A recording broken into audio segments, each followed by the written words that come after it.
let's look at the 6th gene key through movement. Now, this is going to be a workout.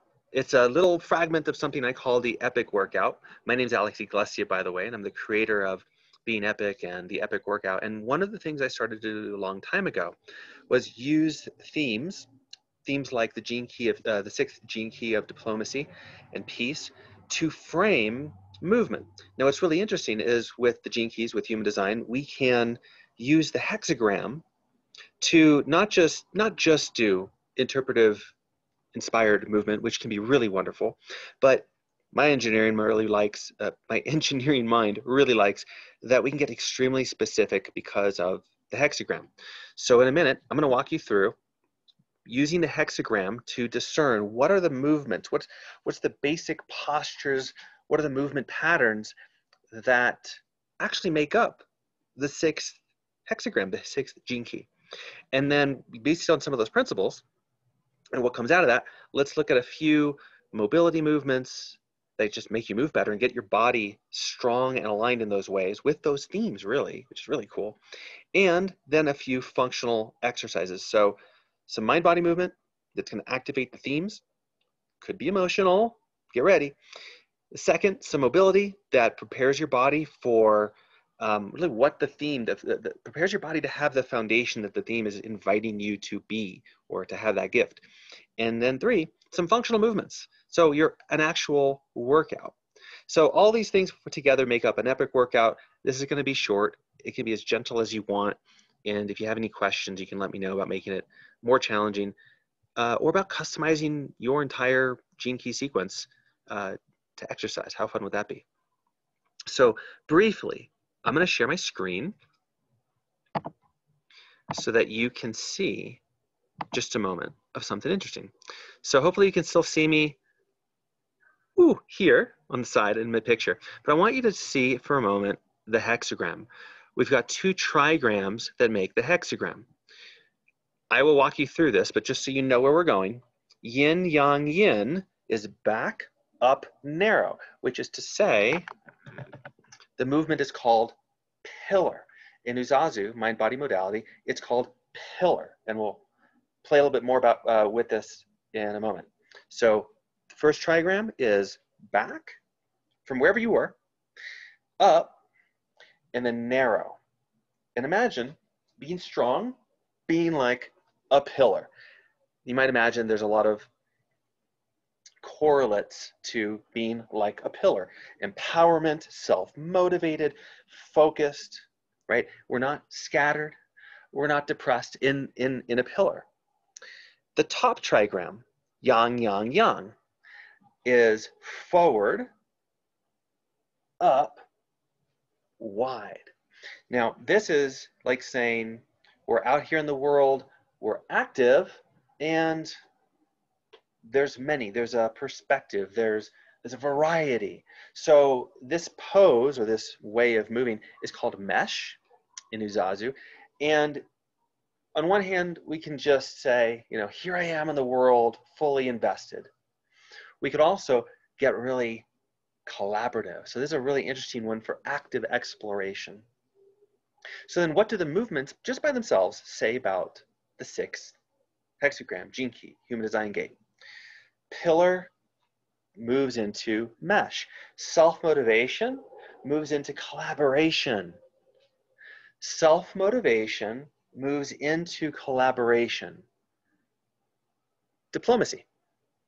So what is it if my pillar, if I have emotions or trauma or issues, or my body doesn't like being in this pillar as a foundation, or to then move into collaboration?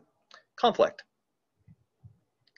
What's the result of having this as a flow and ease in multiple contexts?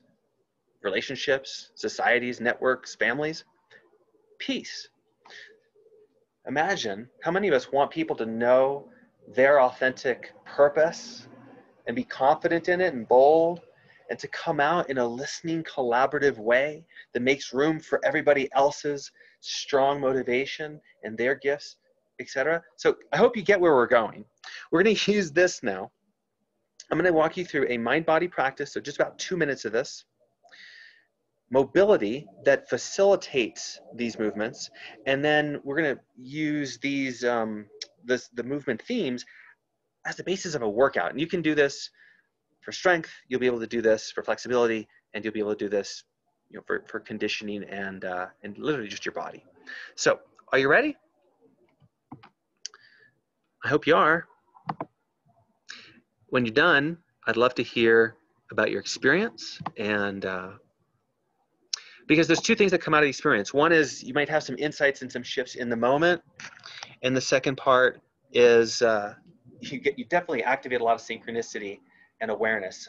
My job in life is to help open your box, open up the door for you to have more of your own life flow through. So here we go. Pillar, coming back up narrow. So your feet come together, arms come together. And then move forward with your arms, your legs, and even a little bit your torso wide. Then come back from the side. Strong, tall, narrow. Forward, a little more gentle, wide, and even a little bit mobile. Forward, back, back, up and narrow. Forward, up and wide. And once you've got the mechanics of it, you'll start to get a little bit more of the feeling of it. And wherever you might have some conflicts, could show up as tensions in your body. So as you go back and forth, I'm going to say less and less. It's super simple. Go back and forth from one position to the other and just listen more and more. Listen to you, not me.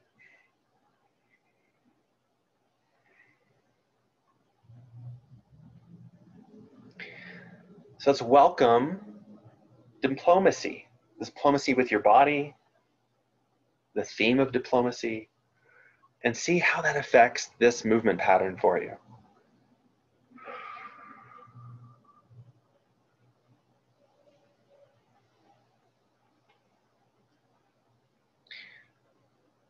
Does your mind get more involved? Is there any part of the pattern that feels like you want it more? Like I'm noticing, this isn't usual, but I really want to move one arm at a time into the world, into the space. That's an interesting thing for me. What are you noticing for you?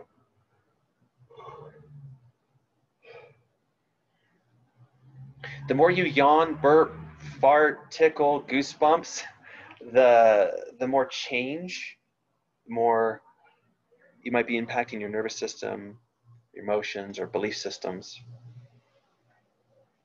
So just a few more rounds. Let's tap into the conflict. What conflicts do you have between your motivations and other people?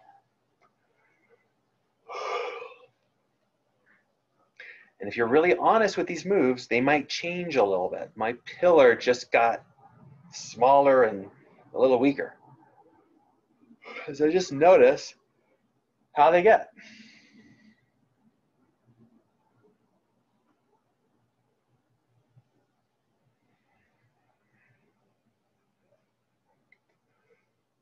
Whew, if you get some emotions coming up, remember that you're not on screen, I am. So make some space for them. Just slow things down. And just like you would not rush through ironing a shirt or a pair of pants that have a lot of wrinkles, our last minute of this, slow things down, letting go of trying to control it or focus too much on conflict, diplomacy, or peace, and just let the movement pattern guide you. Let life move you.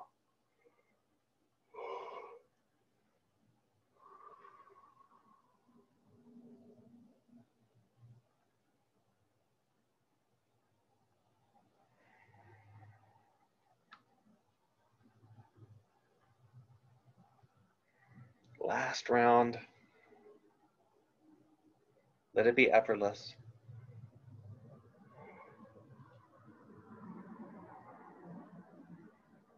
end in the mesh and take a last few moments to imagine that you're collaborating with everything around you. You don't have to worry about your motivation. You don't have to figure anything out. I'm in the mountains in Colorado, so all I got is trees and nature and buildings. What do you have around you that you can feel present with in a collaborative way?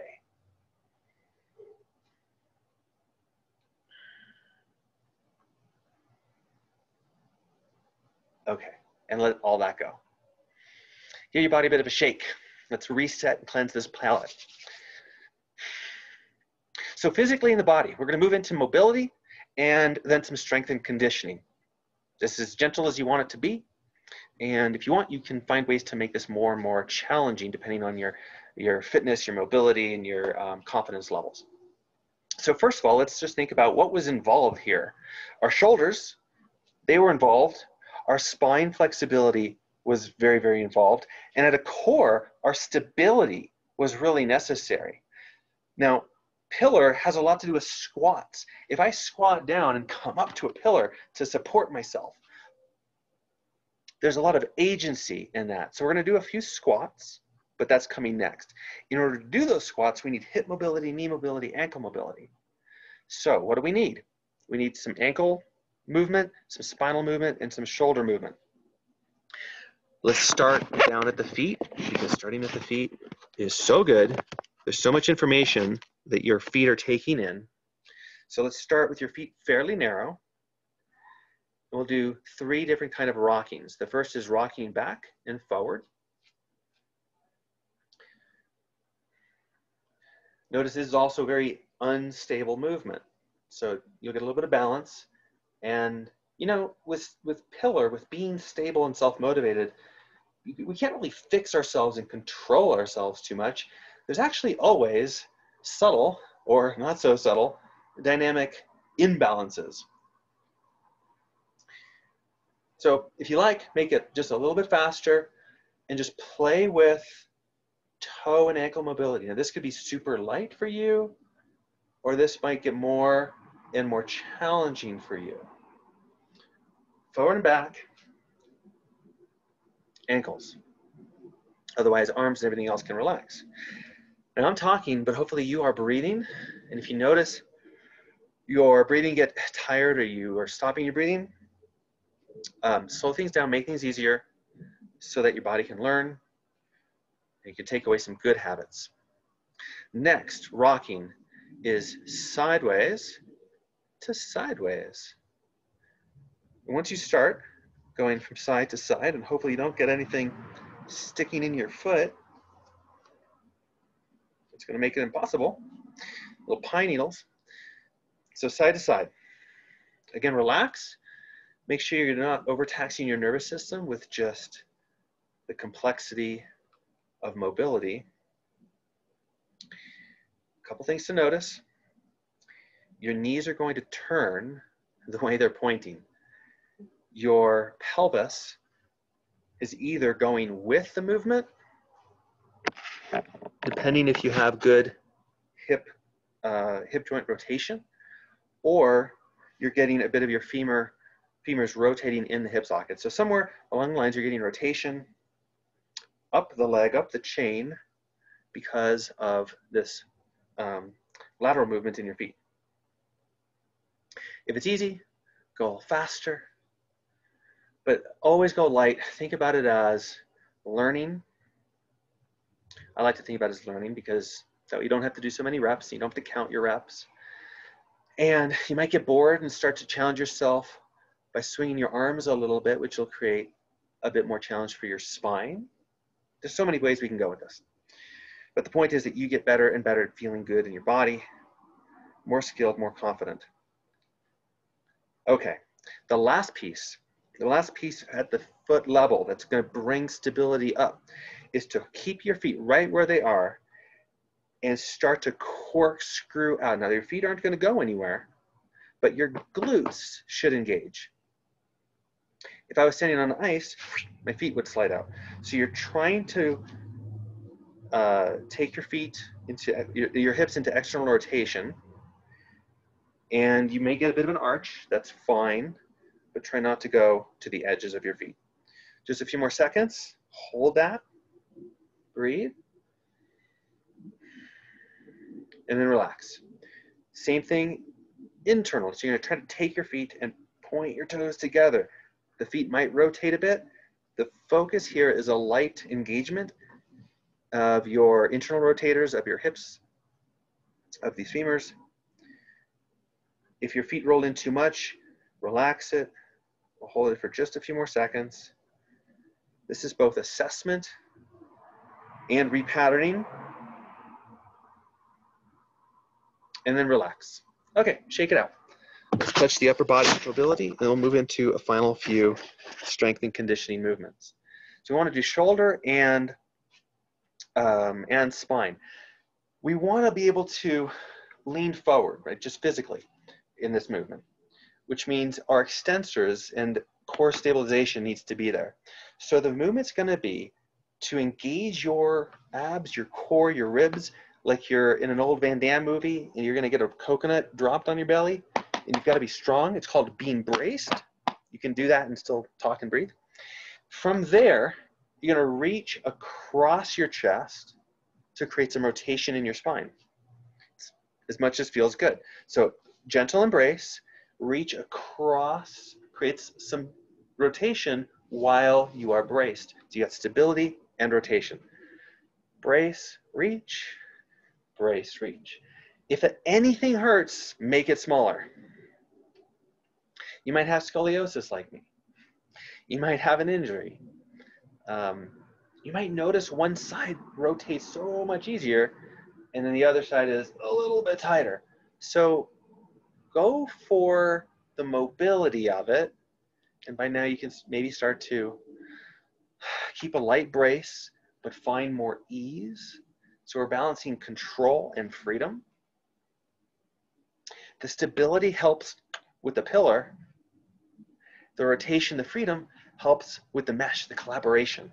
So again, we're doing the 6th hexagram in all of these movements.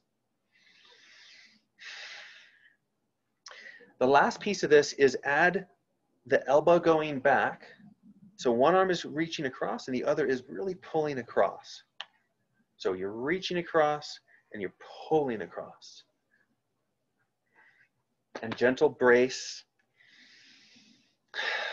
For those of you who are really advanced and want a bit more complexity, start to pay attention with your head. You got 2 major options. One is you keep your head focused, so you get a lot of rotation in the cervical and your neck, your cervical spine.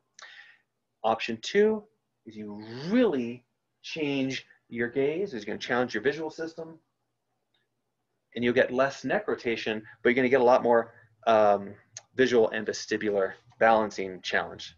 Go and let that go. You can do more of that later. How are you feeling? Let's check in with diplomacy.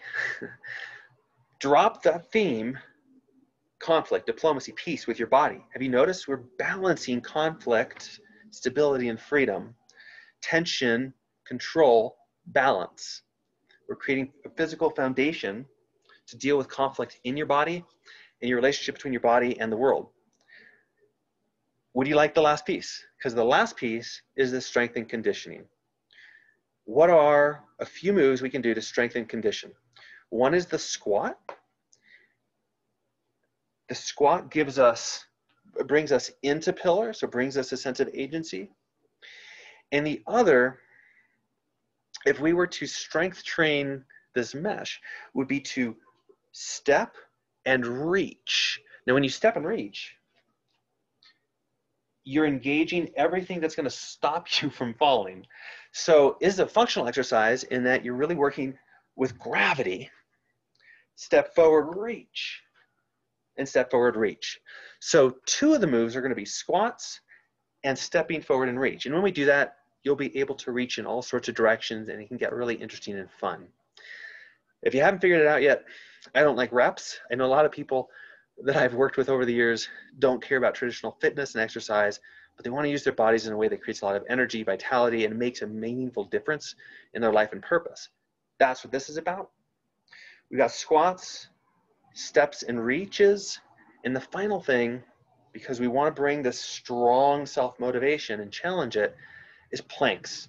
You can do planks, forward planks, I'll demonstrate on the ground, side planks, reverse planks, but the point is you're creating stability through your core between your feet and your hands. Let's do all these moves. We'll just do them about 10 breaths worth. Starting with the plank.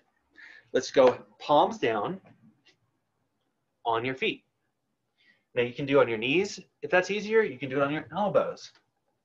Planks, about 10 breaths.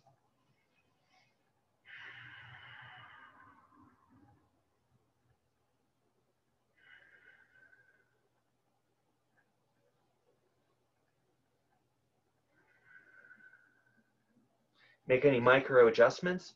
Parts of you might be finding this gets easier. Parts of you might find it getting more difficult. So just pay attention. Have a little diplomacy with yourself.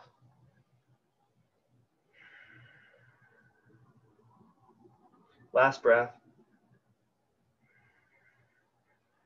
And let go. Now, hi there.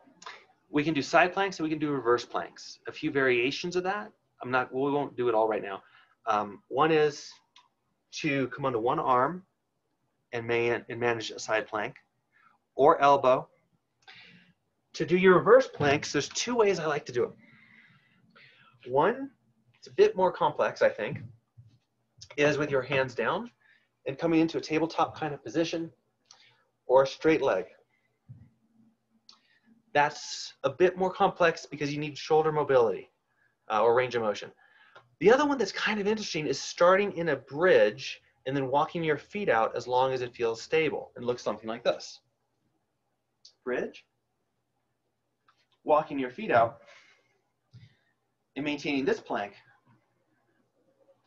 If that doesn't work, or you feel unstable, or your back hurts, start at the bridge. Again, it's a plank. You hold it for 5 to 10 breaths. If it gets easy, you get bored, bring your mind back to diplomacy. If you get really angry at me, consider conflict. And if you can relax, you find a peace. Move number 2, squats. Let's do 10. The first 3, diplomacy. The second 3, conflict. The final 4, peace. Here we go. Feet comfortable distance. Hands out for balance. Light engagement in your core. Drop down until you feel wobbly, or you just know that's as far as you want to come, and then come back up. Diplomacy, conflict. So notice any conflicts in your body. I feel a little bit of tension in my right hip flexor. Just notice any conflicts, a little bit of resistance in the knee. Not good at counting. That's number 3. Okay, next, diplomacy. Focus on how your body is working as a whole. When you do that, you don't have to think too much about the movement. It's a little different. One more. And the last 4, sort of give it up. Give it up to peace. Find a more peaceful approach.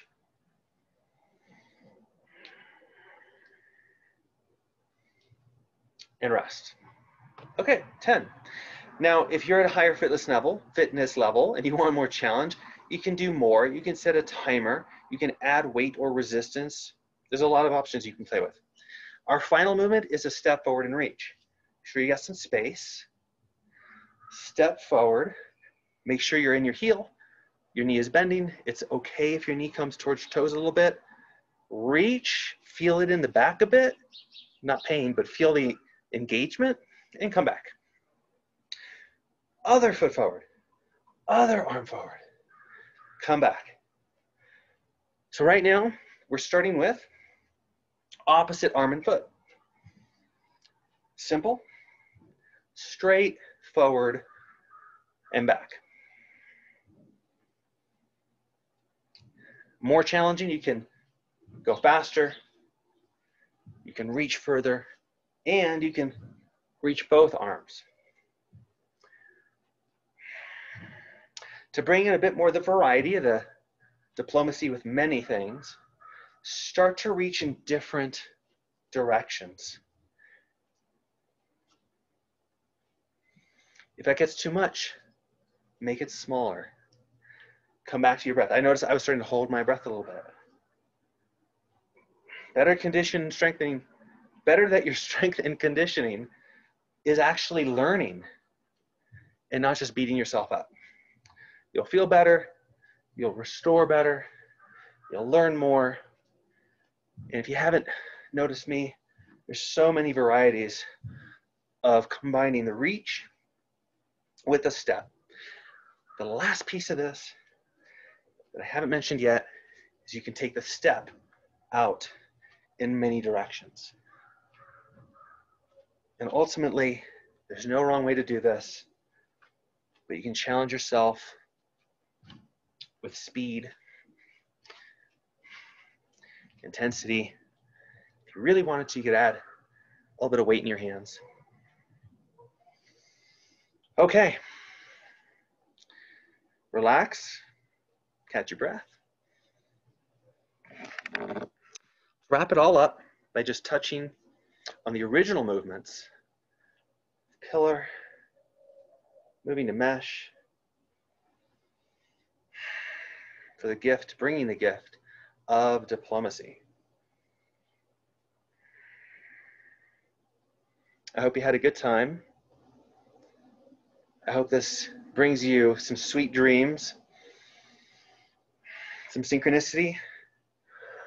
And if you want to play with me more, you can reach out. If you'd like a personalized movement practice based on your gene key profile for prosperity or activation or relationship, can't tell you how interesting it gets. Let me know.